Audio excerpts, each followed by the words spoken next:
Olá, amados, saúdo-vos com a paz do Senhor. Hoje vamos estar dando continuidade com o estudo no livro dos Atos dos Apóstolos, no capítulo 20. Este estudo de Atos, capítulo 20, aprendemos um pouco mais sobre a vida do apóstolo Paulo e suas viagens missionárias. Na terceira viagem missionária, começa em Antioquia, no capítulo 19, sendo a cidade de Éfeso a primeira cidade da terceira viagem missionária. E nos versículos 1 e 2 do capítulo 20 registra: depois que cessou o alvoroço, Paulo chamou a si os discípulos e, abraçando-os, saiu para a Macedônia. E, havendo andado por aquelas terras e exortando-os com muitas palavras, veio à Grécia. Os versículos 1 e 2 do capítulo 20 registram que eles chegam à Grécia e andou pelas aquelas terras, provavelmente numa segunda cidade desta terceira viagem missionária. O versículo 3 informa: e passando ali 3 meses, e sendo-lhes pelos judeus postas ciladas, como tivesse de navegar para a Síria, determinou voltar pela Macedônia. Nos informa que na Grécia eles passam 3 meses e depois retornam pela Macedônia. A conspiração mencionada neste versículo 3 poderia ser um plano para jogar Paulo ao mar. Por isso o apóstolo Paulo resolveu voltar pela Macedônia, ou seja, por terra. Daí a terceira viagem missionária ser por terra.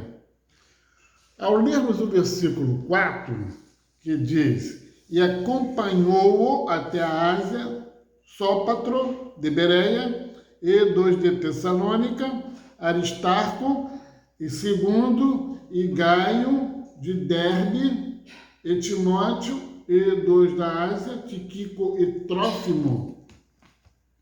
Este versículo nos informa que as pessoas que acompanharam Paulo fizeram parte agora desta terceira viagem missionária. Aristarco, que chegou a ser preso com Paulo, conforme Colossenses 4:10, já estava com ele desde a confusão a respeito da deusa Diana no capítulo 19 de Atos, assim como Gaio. Timóteo também está na lista. Tíquico também é citado em Éfeso 6:21. Trófimo, uma curiosidade bíblica de Trófimo é que ele é citado em Atos 20, versículo 4, que foi deixado por Paulo por estar doente em uma de suas missões, como se lê em 2 Timóteo 4:20.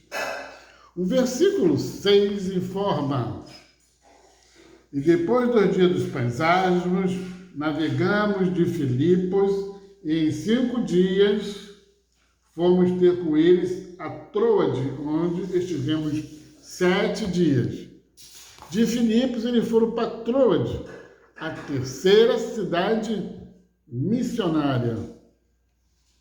O versículo 7 informa: no primeiro dia da semana, ajuntando os seus discípulos para partir o pão, Paulo, que havia de partir no dia seguinte, falava com eles e alargou a prática até a meia-noite.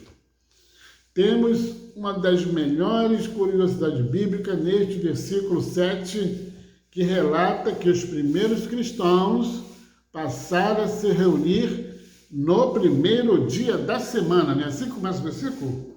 No primeiro dia da semana, ajuntando os seus discípulos para partir o pão.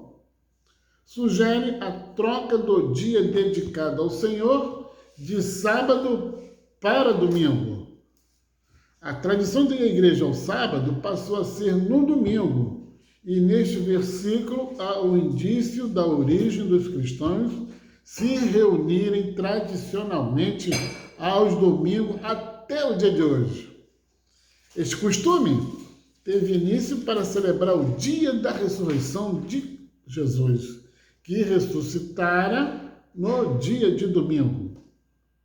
Versículo 7 a 9, estarei lendo e registro. No primeiro dia da semana, ajuntando-se os discípulos para partir o pão, Paulo, que havia de partir no dia seguinte, falava com eles e alargou a prática até a meia-noite. Havia muitas luzes no cenáculo onde estavam juntos.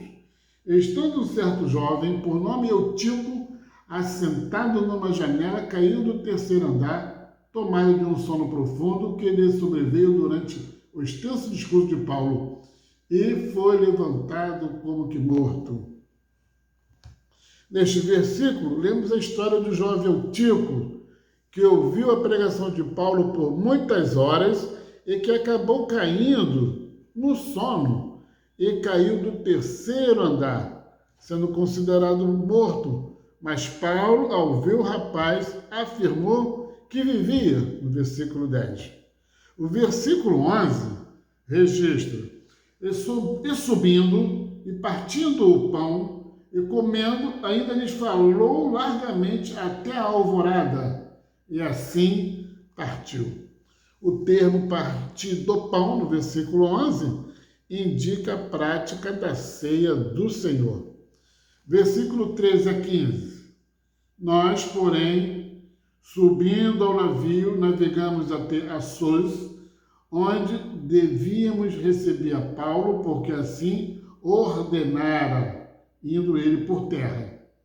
E logo que se ajuntou conosco em Assos, o recebemos e fomos até Mitilene. E navegando dali, chegamos no dia seguinte, defronte de Quios, no outro lado, aportamos a Samos, e ficando em Trogílio, chegamos no dia seguinte a Mileto. Estes versículos mencionam duas cidades importantes. Assos, que é a quarta cidade desta terceira viagem missionária, era um importante porto da época. Hoje são só ruínas nesta cidade. Mitilene, a quinta cidade, ficava a cerca de 50 quilômetros de Éfeso ao sul, e Mileto, a sexta cidade desta terceira viagem missionária. Versículo 16 informa: porque já Paulo tinha determinado passar adiante de Éfeso para não gastar tempo na Ásia. Apressava-se, pois, para estar, se lhe fosse possível, em Jerusalém no dia de Pentecostes. A decisão de Paulo em não passar por Éfeso foi para não demorar, não gastar tempo, pois se Paulo passasse por Éfeso, certamente os discípulos o segurariam por lá. Então o apóstolo tomou um barco direto para o seu destino. Versículos 17. De Mileto mandou a Éfeso chamar os anciões da igreja. Os anciões de Éfeso. Os anciões de Éfeso eram conhecidos por todos, já que a própria igreja os elegera. A partir do versículo 18, temos o discurso de Paulo aos anciões de Éfeso. Versículo 22 informa: testificando tanto aos judeus como aos gregos, e agora, eis que ligado eu pelo Espírito, vou para Jerusalém, não sabendo o que lá me há de acontecer.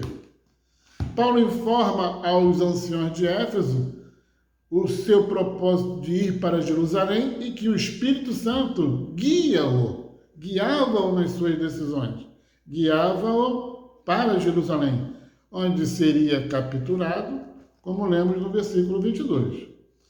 Paulo ainda diz no versículo 24: mas em nada tenho a minha vida por preciosa, contanto que cumpra com alegria a minha carreira e o ministério que recebi do Senhor Jesus, para dar testemunho do Evangelho da graça de Deus. Ainda diz também no versículo 31: portanto, amados, vigiai, lembrando-vos de que, durante 3 anos, não cessei noite e dia de admoestar com lágrimas a cada um de vós.